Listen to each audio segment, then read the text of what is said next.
পেয়েছে এবং শিক্ষিত হয়েছে। আগামী দিনে ইনশাআল্লাহ এই যে 12 তারিখ আসছে, এই 12 তারিখের নির্বাচনে আপনারা ধানের শীষকে জয়যুক্ত করলে পরে এই দেশের ধানের শীষকে আপনারা জয়যুক্ত করলে পর আমরা এই দেশের নারী সমাজকে ফ্যামিলি কার্ড নামে একটি দিব। বিশেষ করে বিভিন্ন পরিবারের সদস্য যারা আছে, যারা মা, যারা গৃহিণী, যারা গৃহকর্ত্রী, সেই মাদেরকে, সেই বোনদেরকে আমরা দেব। বিশেষ করে এই এলাকায় প্রায় 130টির মতন চা বাগান রয়েছে, আছে না? এই চা বাগানের শ্রমিকরা, বিশেষ করে নারী শ্রমিক যারা, তারা অত্যন্ত কষ্টের মধ্যে দিনাপাত করতে হয়। তাদের যে আয় রোজগার হয় সেটি তাদের জন্য যথেষ্ট নয়। সেই সকল পরিবারকে, সেই সকল নারীদেরকে আমরা ফ্যামিলি কার্ড দিতে চাই এবং ফ্যামিলি কার্ডের মাধ্যমে তাদেরকে আমরা হয় খাদ্য সহায়তা দিব অথবা তাদেরকে আমরা নগদ সহায়তা দিব, যাতে করে তারা তাদের সংসার সুন্দরভাবে গড়ে তুলতে পারে, সুন্দরভাবে চালাতে পারে। প্রিয় ভাই বোনেরা, চা শ্রমিকরা যেমন পাবে, একইভাবে একজন দিনমজুর তার স্ত্রীও সেই ফ্যামিলি কার্ড পাবে। একজন শ্রমিক, একজন কৃষক ভাই তার স্ত্রীও এই ফ্যামিলি কার্ড পাবে।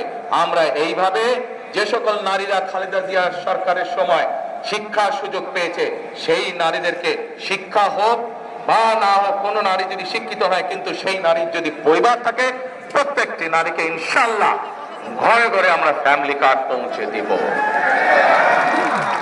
প্রিয় ভাই বোনেরা, বাংলাদেশ কৃষি প্রধান দেশ। এই এলাকায় বহু কৃষক ভাই আছে না? এই কৃষক ভাইদের পাশেও আমরা এসে দাঁড়াতে চাই। যেমন ভাবে তরুণ বা যুব সমাজের সদস্যদের পাশে দাঁড়াতে চাই, তাদের কর্মসংস্থানের ব্যবস্থা করে তাদেরকে বিভিন্ন ট্রেনিং দিয়ে আমরা দাঁড়াতে চাই, একইভাবে আমরা কৃষক ভাইদের পাশেও দাঁড়াতে চাই। কৃষক ভাইদের পাশে দাঁড়িয়ে কৃষক ভাইদেরকে আমরা, নারীদেরকে যেরকম আমরা ফ্যামিলি কার্ড দিব, কৃষক ভাইদেরকে আমরা একটি কৃষক কার্ড দিতে চাই, যেই কার্ডের মাধ্যমে তারা ঋণ সহায়তা সহ, সার বীজের সহায়তা সহ বীমা সহায়তা পাবে, যাতে করে তার বিপদের সময় সরকার তার পাশে থাকতে পারে, যাতে করে এই দেশের সারা বাংলাদেশের কৃষকরা ধীরে ধীরে তাদের অর্থনৈতিক মেরুদণ্ড যাতে মজবুত হতে পারে, কৃষক যাতে নিজের পায়ে দাঁড়াতে পারে, সেই জন্য আমরা পরিকল্পনা গ্রহণ করেছি। কিন্তু প্রিয় ভাই বোনেরা, এই পরিকল্পনাগুলো বাস্তবায়ন করতে হলে কি করতে হবে? পরিকল্পনাগুলোকে একমাত্র তখনই বাস্তবায়ন করা সম্ভব হবে যখন আপনারা এই দেশে ধানের শীষের সরকার প্রতিষ্ঠিত করতে পারবেন। ধানের শীষের সরকার প্রতিষ্ঠিত হলেই জনগণের জন্য কাজ করতে পারবে, জনগণের জন্য কাজ করবে, দেশের পরিবর্তন ঘটাবে। প্রিয় ভাই বোনেরা, আমরা আরেকটি পরিকল্পনা গ্রহণ করেছি। সেই পরিকল্পনাটি হচ্ছে, আমরা যেমন কৃষকদের পাশে দাঁড়াতে চাইছি, আমরা যেমন আমাদের মা বোনদের পাশে দাঁড়াতে চাইছি, আমরা যেমন আমাদের তরুণ সমাজ, যুব সমাজের যারা বেকার, তাদেরকে ট্রেনিং দেওয়ার মাধ্যমে, ভাষা শিক্ষা দেওয়ার মাধ্যমে যেমন তাদের কর্মসংস্থানের ব্যবস্থা করতে চাইছি, একইভাবে আরেক শ্রেণীর মানুষের পাশে আমরা দাঁড়াতে চাইছি। তারা কারা? তারা আমাদেরই আপনজন, আমাদেরই নিকটজন। এই মানুষগুলো আমাদের দুঃখের সময় আমাদের সাথে থাকেন, সুখের সময় আমাদের সাথে থাকেন, জীবনেও আমাদের সাথে থাকেন, মৃত্যুর সময় আমাদের সাথে থাকেন।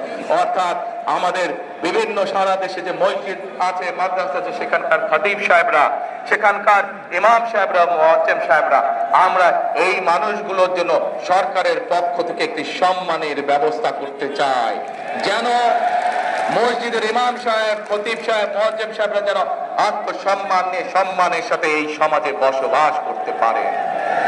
এখন প্রিয় ভাইরা, এই ভাই বোনরা, এই সব কাজ যদি সফল করতে হয়, তাহলে এই যে এখানে 4 ব্যক্তির হাতে যে ধানের শীষ তুলে দিলাম, এই 4 ব্যক্তিকে কি করতে হবে? ভোট দিয়ে জয়যুক্ত করতে হবে। কিন্তু এখানে আরেকটি কথা আছে, কিন্তু কথা। পত্রপত্রিকাতে কম বেশি সবাই পড়েন না? ফেসবুক তো কম বেশি সবাই দেখেন না? এই ফেসবুকে দেখেন, পত্রপত্রিকাও এসেছে একটি সংবাদ।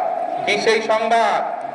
মধ্যপ্রাচ্য সহ দেশের বিভিন্ন জায়গায় এনআইডি কার্ড নিয়ে, মোবাইল নাম্বার নিয়ে মা বোনদেরকে বিভ্রান্ত করছে একটি দল। দেখেছেন? একটি দল বিভিন্ন ভাবে বিভ্রান্ত করছে। আমরা দেখেছি গত 15 বছর, 16 বছর কি হয়েছে, জনগণের ভোট ডাকাতি হয়েছে। এখন এই দেশে এখন বর্তমানে আরেকটি রাজনৈতিক দল তারা এই ষড়যন্ত্রে লিপ্ত হয়েছে।